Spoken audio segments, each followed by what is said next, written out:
નમસ્તે મિત્રો, હું છું ભાર્ગવ લાખિયા અને સ્વાગત છે તમારું આપણી આ એજ્યુકેશનલ એક્સપર્ટ યુટ્યુબ ચેનલ ઉપર.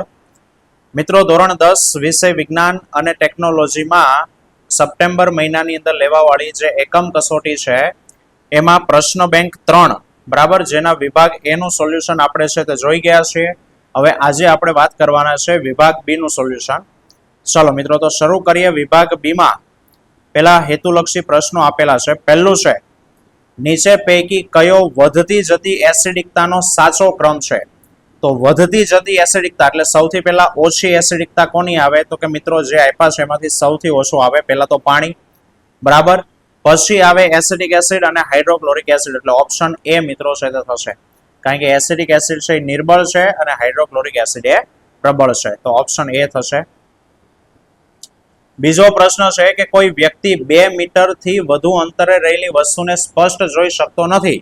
તો મિત્રો 2 મીટરે થી આગળનું નથી દેખાતું, મીન્સ કે એનું દૂર બિંદુ અનંત અંતરેથી ખસીને 2 મીટરે આવ્યું છે, તો એ ખામી એની કઈ ખામી કહેવાય? લઘુ દ્રષ્ટિ. અને લઘુ દ્રષ્ટિના નિવારણ માટે કયો વપરાય? અંતર્ગોળ લેન્સ વપરાય.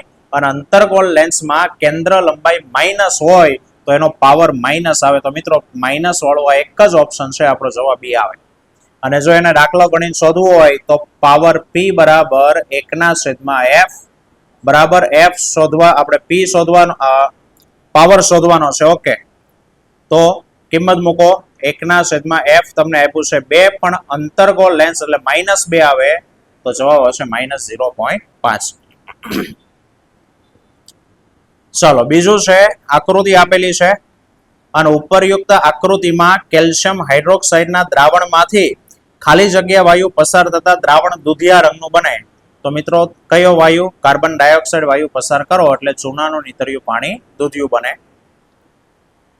ચલો, ચોથામાં ઉપરયુક્ત આકૃતિમાં પડદા ક્યુ ઉપર કયો પ્રકાશ જોવા મળશે? તો મિત્રો શ્વેત પ્રકાશ જોવા મળશે ક્યુ ઉપર. કેમ? તો કે શ્વેત પ્રકાશનું વિભાજન થયું, વિભાજન થઈને ફરી પાછો ભેગો થાય એટલે ક્યુ ઉપર શ્વેત પ્રકાશ છે તે જોવા મળશે. પાંચમો પ્રશ્ન, દાંતનું બહારનું આવરણ શેનું બનેલું છે મિત્રો? તો કે calcium phosphate, CA3PO4 twice calcium phosphate માંથી બનેલું હોય. કોવચના ડંખમાં કયો એસિડ હોય મિત્રો? Methanoic acid. મિથેનોઇક એસિડ, જેનું બીજું નામ છે ફોર્મિક એસિડ, એને ફોર્મિક એસિડ પણ કહેવાય. ચલો, પ્રેસ બાયોપિયાની ખામીનું નિવારણ કયા પ્રકારના લેન્સ દ્વારા થાય? તો મિત્રો પ્રેસ બાયોપિયા એના માટે જે લેન્સ વપરાય એને કહેવાય બાયોફોકલ લેન્સ, ગુજરાતીમાં દ્વિકેન્દ્રીય લેન્સ. ચલો, મિલ્ક ઓફ મેગ્નેશિયમનું અણુસૂત્ર MgOH ટ્વાઇસ છે, તો મિત્રો ખરું છે. લાલ રંગના પ્રકાશની તરંગ લંબાઈ ભૂરા રંગની તરંગ લંબાઈ કરતા 2.8 ગણી વધુ છે, તો મિત્રો એક ખોટું છે, 1.8 ગણી વધુ છે, બરાબર. ચલો, ત્યાર પછી છે, વાતાવરણીય વક્રીભવનના લીધે વાસ્તવિક સૂર્યાસ્ત અને દેખીતા સૂર્યાસ્ત વચ્ચેનો સમયગાળો 4 મિનિટનો છે. તો મિત્રો ખોટું છે, કારણ કે વાસ્તવિક સૂર્યોદય અને સૂર્યાસ્ત વચ્ચેનો સમયગાળો 4 મિનિટનો આવે. વાસ્તવિક સૂર્યાસ્ત અને દેખીતા સૂર્યાસ્ત વચ્ચેનો સમયગાળો 2 મિનિટનો આવે. ચાલો, પ્રશ્ન 2 માં 2 માર્ક્સના પ્રશ્નો. નીચેના પદાર્થોની લાલ અને ભૂરા લિટમસ પત્ર ઉપર શું અસર થશે લખવાનું. ચલો, શુષ્ક HCl વાયુ, તો લાલ કે ભૂરા બે માંથી એક ઉપર કોઈ અસર નહીં કરે. લીંબુનો રસ, તો મિત્રો ભૂરા લિટમસ પત્રને લાલ બનાવશે, કારણ કે એસિડ છે, તો એ ભૂરાને લાલ બનાવશે. દહીં પણ ભૂરાને લાલ બનાવશે. જ્યારે સાબુ છે એ બેઝ છે, તો બેઝ બનાવે બેઝ લાલ લિટમસ પત્રને કેવું બનાવે? ભૂરું બનાવશે, બરાબર છે. ચલો આગળ વધીએ. પ્રશ્ન 2 માં ખાલી જગ્યા, સોડિયમ ક્લોરાઇડ ક્ષાર આપ્યો છે, એ NaOH માંથી બને, તો બીજો એસિડ કોણ હોય મિત્રો? HCl હોય. કેમ ખબર પડી?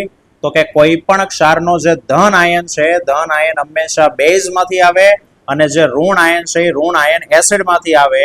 તો અહીંયા ઋણ આયન મિત્રો કયો છે? તો કે Cl. તો Cl આવતું હોય એવું એસિડ એટલે કોણ? તો કે HCl, બરાબર. ચલો, NH4Cl, જો Cl વાળું એસિડ HCl આપ્યું છે તો બેઝ NH4OH એમોનિયમ હાઇડ્રોક્સાઇડ, કારણ કે NH4 આવતો હોય તો બેઝમાં OH હોય. ચલો 4 દ્રાવણો આપ્યા છે, 4 દ્રાવણ ABCD અને એની pH 5, 1, 10 અને 7. તો કયું દ્રાવણ પેલું તટસ્થ? તો સાહેબ જેની pH 7 છે તે, તો દ્રાવણ કયું થયું? D. તો દ્રાવણ D છે એ તટસ્થ છે. બેઝિક કયું છે? તો 10 pH વાળું, એટલે કોણ છે? તો કે C. તો C છે એ બેઝિક છે. નિર્બળ એસિડિક, તો સાહેબ જેની pH 7 થી ઓછી હોય બે એસિડ કહેવાય, તો 5 વાળું અને 1 વાળું.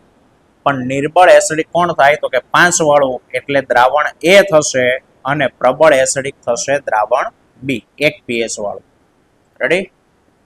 ચાલો નેક્સ્ટ. ખોરાકના પાચનમાં pH નું મહત્વ સમજાવો. તો મિત્રો જ્યારે આપણે ખોરાક ખાઈએ છીએ ત્યારે આપણા જઠરમાં હાઇડ્રોક્લોરિક એસિડ ઉત્પન્ન થાય. આ એસિડ આપણા શરીરને કોઈ પણ પ્રકારનું નુકસાન કર્યા વગર શું કરે છે? ખોરાકનું પાચન કરવામાં મદદ કરે છે. હવે જ્યારે અપચો થાય ત્યારે આપણા શરીરમાં વધુ પ્રમાણમાં એસિડ ઉત્પન્ન થાય અને જેની pH 1 થી 3 ની વચ્ચે હોય. હવે વધારે પડતા એસિડને કારણે શું થાય? તો કે જઠરની દિવાલ પર બળતરા થાય, જેને કહેવાય એસિડિટી. બરાબર? તો આપણે જોઈએ એસિડિટી માંથી રાહત મેળવવી હોય તો એસિડનો વિરોધ કરે એવા બેઝિક પદાર્થો લેવા પડે. અને બેઝિક પદાર્થોને શું કહેવાય મિત્રો? તો કે એને કહેવાય એન્ટાસિડ. એન્ટાસિડનો અર્થ થાય પ્રતિ એસિડ, એસિડનો વિરોધ કરે એવા. તો મિત્રો એન્ટાસિડ તરીકે આપણે શું લઈએ છીએ? તો કે એક લઈએ બેકિંગ સોડા, ખાવાનો સોડા, અને બીજું શું લઈએ છીએ આપણે? તો કે milk of magnesia, MgOH twice. તો આ થયું ખોરાકમાં pH નું મહત્વ. ચલો પાંચમો પ્રશ્ન, આલ્કલી કોને કહેવાય? તો કે આલ્કલી એટલે એવા બેઝ કે જે પાણીમાં દ્રાવ્ય થતા હોય. પાણીમાં દ્રાવ્ય થતા હોય એવા બેઝને શું કહેવામાં આવે? આલ્કલી કહેવાય. અને એના બે ઉદાહરણ આપો. તો પાણીમાં કોણ કોણ ઓગળે? તો કે NaOH ઓગળે, KOH ઓગળે, કેલ્શિયમ હાઇડ્રોક્સાઇડ ઓગળે, મેગ્નેશિયમ હાઇડ્રોક્સાઇડ ઓગળે. તો એ બધા શું કહેવાય? આલ્કલી. ચલો નેક્સ્ટ, મેઘધનુષ વાળી આકૃતિ આપી છે મિત્રો. તો એવું કહે છે કે આપેલી આકૃતિમાં પાણીના બુંદમાં દાખલ થતા, અંદર અને બહાર નીકળતા પ્રકાશના કિરણ દ્વારા થતી ઘટનાના નામ આપો.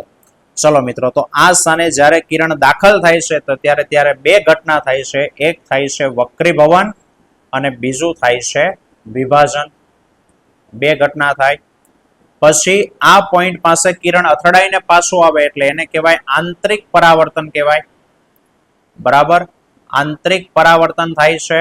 અને ફરી પાછું જ્યારે પાણીના ટીપામાંથી બહાર આવે ત્યારે આ સ્થાને ફરી પાછું શું થાય? તો કે વક્રીભવન થાય.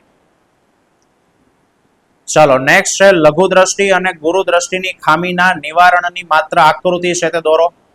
બરાબર? તો નિવારણ વાળી આકૃતિ માટે તમે અહીંયા જોઈ શકો છો કે સાહેબ લઘુ દ્રષ્ટિનું નિવારણ માટે અંતર્ગોળ લેન્સ વપરાય અને ગુરુ દ્રષ્ટિના નિવારણ માટે બહિર્ગોળ લેન્સ.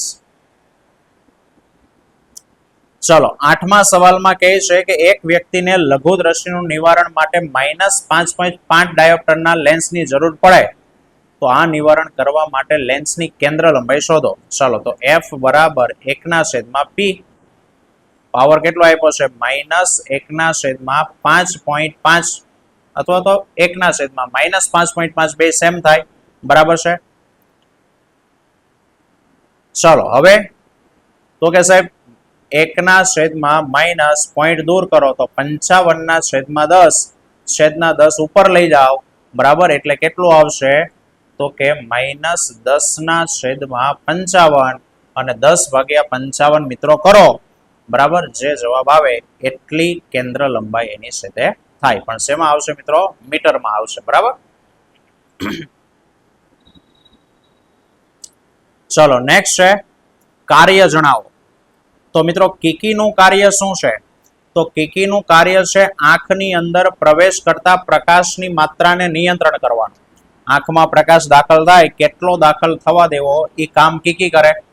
અને સિલિયરી સ્નાયુનું કાર્ય છે આંખના લેન્સને જાડો પાતળો કરવાનો. બરાબર? અને લાસ્ટ છે મિત્રો કે આંખની સમાવેશન ક્ષમતા સમજાવો કે ભાઈ આંખની સમાવેશન ક્ષમતા કોને કહેવાય? તો કે આપણે સાહેબ નજીકની વસ્તુ હોય કે દૂરની વસ્તુ હોય એને સ્પષ્ટપણે જોઈ શકીએ. શું કામ? બે કિસ્સામાં પ્રતિબિંબ આપણું રેટિના ઉપર જ રચાય છે, તો સાહેબ નજીકનું જોઈએ ત્યારે રેટિના ઉપર રચાય, દૂરનું જોઈએ ત્યારે રેટિના ઉપર રચાય, તો આપણો આંખનો જે લેન્સ છે ને એ જરૂરિયાત પ્રમાણે જાડો પાતળો થાય.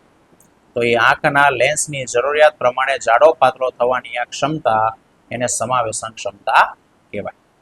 બરાબર. તો મિત્રો આ હતો વિભાગ બી. આવતા લેક્ચરમાં ફરી પાછા મળીશું. ત્યાં સુધી જય હિન્દ, જય ભારત.